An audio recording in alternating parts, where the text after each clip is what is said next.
Hello everyone. Today we will discuss the concept of intersection of the set. What is intersection? Intersection mean basically you have to take common elements of both set. For example, if you have a set A which is equal to 1, 2, 3, 4 and 5. You can pick any set randomly. So B set will be 0, 1, 2, 3. Now I have to find the intersection of these sets. So firstly, for intersection we use the symbol this कि आपने जो है symbol use करना है। जैसे आपके पास union में था ना, आपने यूनियन में किया था यू, तो इंटरसेक्शन में आप समझे ये उल्टा यू है आपके पास, ठीक है। तो इसके लिए इंटरसेक्शन के लिए ये सिंबल यूज़ करता है। आपने कैसे फॉलो करना है, आपने फर्स्ट ए सेट को राइट किया A, then symbol of intersection that is उल्टा यू, ठीक है। और बी आपके पास सेकंड सेट है। Now A set is 1, 2, 3, 4, 5. Write the symbol, and B set is 0, 1, 2, 3. Now in intersection you have to take common elements. Union में तो था ना बेटा कि आप क्या कर रहे थे कि आप जो ए सेट में है और जो बी सेट में है वो दोनों इकट्ठा करके कंबाइन करके लिख देते थे, सम अप कर देते थे। लेकिन इंटरसेक्शन में आपने ये नहीं करना। इंटरसेक्शन में आपने कॉमन एलिमेंट्स को पिक करना है। कॉमन एलिमेंट्स मीन जो दोनों सेट में मौजूद है। जैसे अगर मैं यहाँ पे देखूँ, मेरे पास 1 है, इसमें भी है और इसमें भी है, मैंने इसको सर्कल लगा लिया। 2 इसमें भी है, इसमें भी है। 3 इसमें भी है, इसमें भी है। अब देखें 4 इसमें नहीं है तो हम इसको नहीं राइट करेंगे। इसी तरह सिमिलरली 5 इसमें नहीं है तो हम 5 को नहीं राइट करेंगे।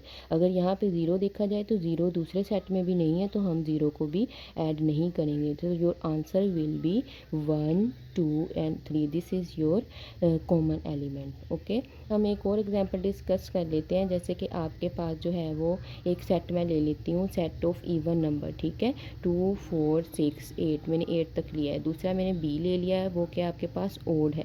यहाँ से हम एक जो है वो रिज़ल्ट निकालेंगे कि वो रिज़ल्ट क्या बनता है आपके पास। 3, 5 एंड 7 ये आपके पास क्या है, इवन नंबर है और ये आपके पास क्या है, ओड है।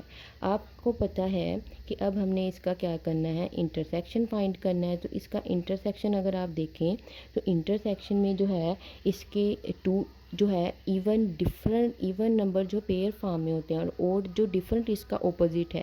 स्टूडेंट, जब भी आपके पास अगर आप इसको ऑब्जर्व करेंगे कोई भी एलिमेंट इसमें कॉमन नहीं आ रहा, तो आपने ये याद रखना है कि जब भी आपके पास टू ऑपोजिट सेट जो है वो इंटरसेक्शन में आते हैं तो उनका आंसर जो है वो एक एम्प्टी सेट होता है, नल सेट होता है। आप इसको ऐसे भी रिप्रेजेंट कर सकते हैं या फिर और आप इसको ऐसे भी रिप्रेजेंट कर सकते हैं, ठीक है। तो आपने ये चीज़ याद रखनी है कि अगर आपके पास यूनियन में आपके पास ऑपोजिट नंबर्स जो है वो ऐड हो रहे हैं तो वो कंप्लीट जो है वो फर्स्ट सेट भी आ जाएगा और सेकंड सेट भी आ जाएगा। बट इन इंटरसेक्शन अगर टू ऑपोजिट सेट जो है यानी डिफरेंट है, बिल्कुल इवन डिफरेंट है और इवन का जो ऑपोजिट है वो ओड है, तो दोनों को हम ऐड करेंगे तो आपके पास इंटरसेक्शन में आंसर जो है वो एम्प्टी सेट आएगा, ठीक है। इसी तरह अगर आप रैशनल और इरेशनल को देख लें तो उसमें भी आपके पास जो है फिर वो आपके पास सेट जो है वो उसका आंसर जो है वो एम्प्टी सेट आएगा।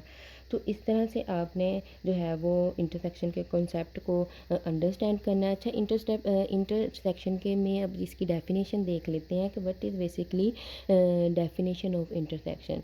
सो intersection mean containing common elements, you have to write the common elements in the answer. इसको आप अगर जैसे हमने सेट बिल्डर फॉर्म नोटेशन में लिखा था उस टाइप में भी राइट कर सकते हैं। कैसे लिखेंगे, आप कोई भी सेट को कैपिटल नाम दे दें और आपके पास एक्स जो है वो क्या है, एलिमेंट्स को बिलोंग करता है और आपके पास एक्स कैसा है, सच डैट, मैंने बताया था ये सिंबल सच डैट के लिए यूज़ होता है। एक्स आपके पास बिलोंग कर रहा है ए को भी और आपके पास जो है वो एक्स बिलोंग कर रहा है किसको, वो बी को भी बिलोंग कर रहा है। तो मैंने इंटरसेक्शन को एक जो है वो सेट बिल्डर फॉर्म में भी लिख दिया। ये भी आप इसकी डेफिनेशन में राइट कर सकते हैं। अगर आपने इंटरसेक्शन की डेफिनेशन को राइट करना है तो ये भी एक डेफिनेशन है। वो कैसे बता रहा है, एक्स है, एक्स ऐसा है, आपके पास आंसर में आपके पास ऐसा आया है सेट जिसमें एक्स जो है बिलोंग कर रहा है ए के साथ और एक्स बिलोंग कर रहा है बी, यानी बोथ कंडीशन है, ए से भी बिलोंग कर रहा है और बी से भी बिलोंग कर रहा है। उसके बाद आप 1 या 2 एग्जाम्पल राइट कर सकते हैं। Okay, I hope you everyone understand the concept of intersection. Take care. Thank you.